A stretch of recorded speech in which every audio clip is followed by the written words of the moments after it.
دنیا میں ایسے لوگ بھی پیدا ہوں گے جو اس دین کو بدلنے کی کوششیں کریں گے، مگر تمام تک کوششیں ناکام ہوں گی۔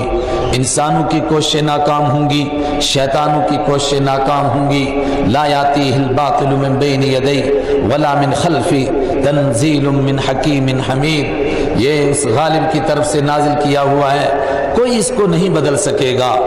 اور پھر اللہ کے محبوب صلی اللہ علیہ وسلم کا یہ فرمانا، لا تزال طائفة من امتی علی الحق، قیامت تک ایک طبقہ رہے گا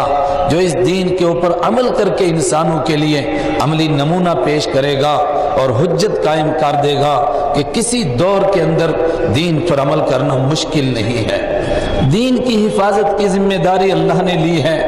اور حضرت مفتی صاحب جیسے علماء یہ آپ سمجھ سکتے ہیں اللہ کی حجتوں میں سے ایک حجت ہے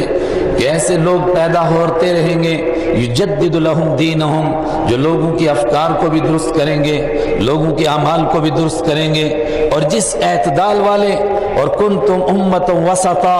بیچ کے درمیانی راہ پر اس امت کو کھڑا کیا گیا تھا قرآن کے ذریعے سے، حضرت رسول پاک صلی اللہ علیہ وسلم کے ذریعے سے۔ ایسے لوگ پیدا ہوتے رہیں گے جو اسی اعتدال والے راستے کے اوپر امت کو کھڑا رکھیں گے، اس میں نہ افراط ہونے دیں گے، نہ تفریط ہونے دیں گے، نہ امت کو ادھر جھکنے دیں گے نہ ادھر جھکنے دیں گے، برابر وہ مسلسل ان کے افکار کو بھی درست کریں گے، اعمال کو بھی درست کریں گے۔ مسئلہ کیا ہے؟ مسئلہ یہ ہے امت کی حفاظت، یعنی ایک انسان کی حفاظت، ایک قبیلے کی حفاظت، جس کے دادا نے دین قبول کر لیا، جس کے پردادا نے دین قبول کر لیا، اس کے لیے حفاظت کی گارنٹی نہیں ہے، حفاظت کی گارنٹی دین کے لیے ہے۔ اور اس کے ساتھ میں یہ چیلنج ہے، ان تتولوا یستبدل قوما غیرکم، اے انسانوں میرا دین قیامت تک رہے گا، اگر تم دین سے ہٹو گے، میرے نبی کی سنتوں کو چھوڑو گے، دین کے افکار میں تم سے قطر و بیعت ہوگی، ذرا سا اعتدال سے ادھر ادھر ہٹو گے، یستبدل قوما غیرکم ثم لا یکونوا امثالکم، قیامت تک وہ لوگ پیدا ہوتے رہیں گے جو دین کو صحیح طریقے سے اس پر عمل کر کے دکھائیں گے، ثم لا یکونوا امثالکم، وہ تمہاری طرح نہیں ہوں گے۔ یہ ہے اصل فکر کا موضوع، یہ ہے اصل پریشانی کا موضوع کہ کیا ہم ان لوگوں میں سے ہیں کہ جو اس اعتدال والے راستے پر ہوں، اور ہم اس کے لیے کتنی فکریں کر رہے ہیں، ہم اس کے لیے کتنا سوچ رہے ہیں۔ اگر معاشرہ بگڑ رہا ہے، اگر معاشرہ خراب ہو رہا ہے، اس میں بنیادی نقطہ یہی ہے کہ انسان کا تعلق اپنے مالک سے کمزور ہو رہا ہے، اور اپنے محبوب اللہ کے پیارے حبیب حضرت محمد عربی صلی اللہ علیہ وسلم سے محبت کا تعلق کمزور ہو رہا ہے، اور انسان بجائے ان کے بتائے ہوئے راستے کے دوسرے راستوں کو دائیں بائیں تلاش کر رہا ہے۔ آج پوری دنیا کے اندر ایک نگاہ طائرانہ ڈالیے، کیا یہ آیت 1400 سال پہلے نازل ہوئی، لیکن آج جب ہم اس آیت کو پڑھتے ہیں تو ہمیں نہیں لگتا ہے کہ ایسا لگ رہا ہے جیسے یہ آج کے لیے نازل ہوئی ہے۔ لا تتخذوا بطانة من دونكم لا يعلونكم خبالا ودوا ما عنتم قد بدت البغضاء من افواههم وما تخفي صدورهم اکبر۔ او ایمان والو،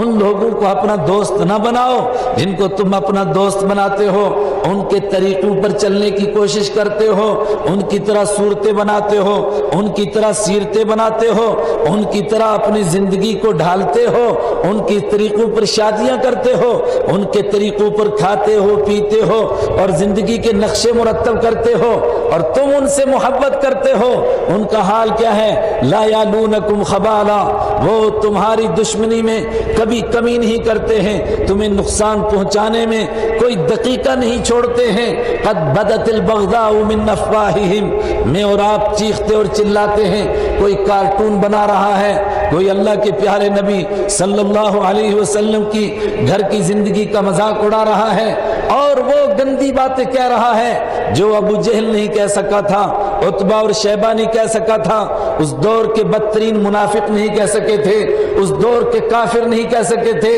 وہ باتیں کہہ رہا ہے۔ قد بدت البغضاء من افواہہم، اور قرآن کریم کہہ رہا ہے یہ کوئی حیرت کی بات نہیں، یہ ان کے اندر کی دشمنی ہے جو کبھی کبھی چھلک کر ان کے منہ پر آ جاتی ہے. وما تخفی صدورہم اکبر، اور جو کچھ دلوں کے اندر چھپا کر رکھا ہوا ہے وہ اس سے بڑا ہے، وہ بہت زیادہ ہے، تم اس کو نہیں سمجھتے ہو. مگر تمہاری بدقسمتی کیا ہے؟ ہا انتم اولئک تحبونہم ولا یحبونکم. کبھی دیکھو اس کو سوچو. ہا انتم اولئک تحبونہم، تم ان دنیا کے بدترین خلائق جن کو قرآن کریم کہہ رہا ہے ان الذین کفروا من اہل الکتاب والمشرکین، وہ انسان جو اپنے مالک کے منکر ہیں، اس کو اپنا مالک نہیں مانتے ہیں، وہ اپنے آپ کو اہل کتاب کہیں، وہ اپنے آپ کو مشرک کہیں. اولئک ہم شر البریہ، یہ کائنات میں بدترین انسان ہیں. مگر تمہارا کام کیا ہے او امت مسلمہ؟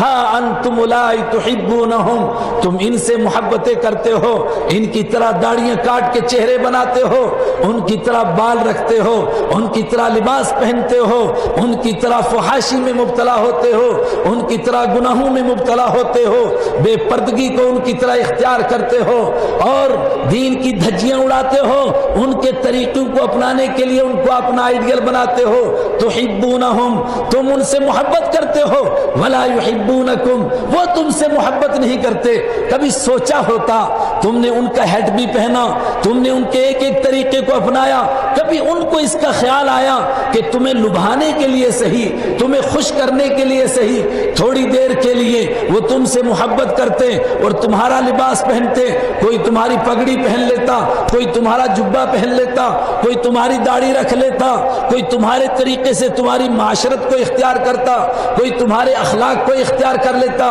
کوئی تمہارے کردار کو اختیار کر لیتا، کوئی معاملات میں تمہارے جیسے معاملے کرنے لگتا، تم سے محبت کرتا. ہا انتم اولئک تحبونہم ولا یحبونکم، ہائے بدقسمت انسانوں، اس کے باوجود تم ان سے محبت کرتے ہو.